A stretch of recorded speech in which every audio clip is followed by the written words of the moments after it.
Hello viewers, আসসালামু আলাইকুম। আমি আপনাদের এখন গভীর রাত্রে রাত্র ২টা বাজে এখন নিয়ে আসছি আগারগাঁও থেকে শিশু মেলা রাস্তা এই দিকে। তো আমি এখন আহ, মোটামুটি শ্যামলীর সাইড থেকে আমি এখন আগারগাঁও পাসপোর্টের মোড়ের দিকে আসব। রাত্রেবেলা বাইক চালানো খুবই সাবধানতা অবলম্বন করবেন। ছিনতাইকারীরা মাঝে মাঝে বাইকে লাগিয়ে দেয়, লাগানোর পরে পড়ে যাওয়ার পরে ওরা সব সর্বস্ব নিয়ে নেয়। তো দেখেন, শুনশান এলাকা, একদম নীরব। হ্যাঁ, হঠাৎ হঠাৎ দু একটা গাড়ি আসছে।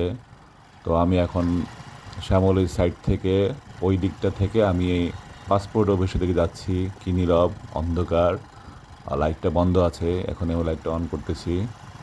তো এই যে রাস্তার পাশেই একটি বাড়ি, এটা এটা ভাঙা যায়নি। এই এই এই বাড়িটা, তো মাঝপথে এটা একটা দেখার বিষয় ছিল যে রাস্তার মাঝখানে রাজধানীতে বাড়িটা ভাঙতে পারেনি, উকিল নুরিশ আছে। তো এই লোকটাও খুব জিদ করে বাড়িটা রেখে দিছে, উনি কোনো কাজে লাগাতে পারতেছে না। কয়েকটা চাকার দোকান আছে, চাকার দিক ঠিক করে। এনবিআর ভবন বামে, বামে সব সরকারি অফিস, নির্বাচন কমিশনের অফিস আছে বাম বাম দিকে গেলে। তো আপনাদেরকে দেখাচ্ছি, যারা ঢাকায় থাকেন না তারা উপভোগ করতে পারেন এই ২টার পরে রাত্রের ঢাকা কেমন হয়। তো দেখে ভালো লাগলে শেয়ার করতে পারেন, কমেন্ট অবশ্যই করবেন, লাইক দিবেন, সাপোর্ট করবেন। ভবিষ্যতে এরকম মাঝে মাঝে নিয়ে আসবো।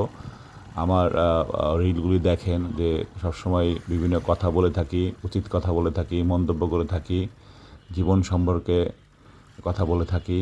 তো আজকে একটু ডিফারেন্ট শর্ট ভিডিও নিয়ে আসলাম, ২ মিনিটের।